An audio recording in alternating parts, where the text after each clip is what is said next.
Fatepura Kumbharwada Saideep plastic and disposable નામની દુકાનમાં આજે વહેલી સવારે ભીષણ આગ લાગતા નાસભાગના દ્રશ્યો સર્જાયા હતા. ફાયર બ્રિગેડની ટીમે ભારે જહેમત બાદ આગ ઉપર કાબુ મેળવ્યો હતો. વડોદરા શહેરમાં ગરમીનો પારો ઊંચે ચડતા આગ લાગવાના બનાવો ચિંતાજનક વધી રહ્યા છે. તેવામાં એક બનાવની ઘટના સામે આવી છે. શહેરના ફતેપુરા કુંભારવાડા નજીક આ ઘટના બની હતી. પ્રાપ્ત માહિતી મુજબ કુંભારવાડા કાચવાડા હોલની સામે સાઈદીપ પ્લાસ્ટિક એન્ડ ડિસ્પોઝલ નામની દુકાન આવેલી છે. આ દુકાનમાં વહેલી સવારે 5 વાગ્યાના અરસામાં ધુમાડા નીકળતા દુકાનની ઉપર રહેતી 2 વ્યક્તિ ફસાઈ ગઈ હતી. તાત્કાલિક આ બનાવની જાણ ફાયર બ્રિગેડને કરવામાં આવી હતી. દાંડિયા બજાર ફાયર બ્રિગેડના જવાનો સ્થળ ઉપર દોડી આવ્યા હતા. પ્રથમ માળે ફસાયેલી 2 વ્યક્તિઓનું રેસ્ક્યુ કરી આગ ઉપર કાબુ મેળવવાનો પ્રયાસ હાથ ધરવામાં આવ્યો હતો. જોકે પ્લાસ્ટિક એન્ડ ડિસ્પોઝલની ચીજવસ્તુઓ હોવાથી આગ વધુ વિકરાળ બની હતી, જેથી પાણીગેટ ફાયર સ્ટેશનની ટીમને પણ બોલાવવાની ફરજ પડી હતી.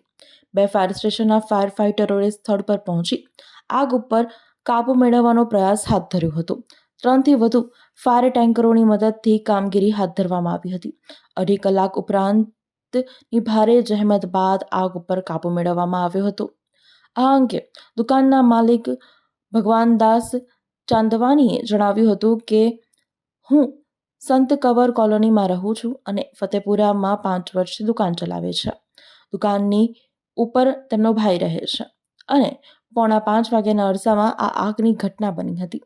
આગની ઘટનામાં 35 થી 40 લાખ રૂપિયાનું નુકસાન થયું હોવાનું તેમણે જણાવ્યું હતું. સર સૈનિક જિગ્નેશ કહારે જણાવ્યું હતું કે ફાયર કંટ્રોલ રૂમ તરફથી કોલ મળ્યો હતો, જેથી અહીં આવતા આગ વિકરાળ બની ચૂકી હતી અને પાણીનો મારો ચલાવી આગ ઉપર કાબુ મેળવવામાં આવ્યો હતો. દાંડિયા ફાયર સ્ટેશન કંટ્રોલ રૂમથી કોલ આવ્યો કે ફતેપુરા એક દુકાનમાં આગ લાગી છે. હવે તાત્કાલિક અમે સવારે 5 વાગ્યાની આસપાસ તાત્કાલિક અમે ઘટના સ્થળે પહોંચી જોયું તો આગ થોડી વિકરાળ હતી અને હવે કંટ્રોલમાં કરી લીધું છે. કેટલું આશરે નુકસાન? અંદાજે તો ખાસી નુકસાન છે અને જો 3rd ફ્લોર પર 2nd ફ્લોર પર જોઈએ છે એમાં કેટલું જોઈએ છે. હજુ આગ ચાલુ છે. ના, જાન 2 માણસ ફસાયા હતા ઉપર. સીડી લગાવીને અમે એમને રેસ્ક્યુ કરી લીધા. બેકઅપ માટે પછી પાણીગેટ ફાયર સ્ટેશન બી બોલાયા અમે અને 2 ટેન્કર બોલાયા.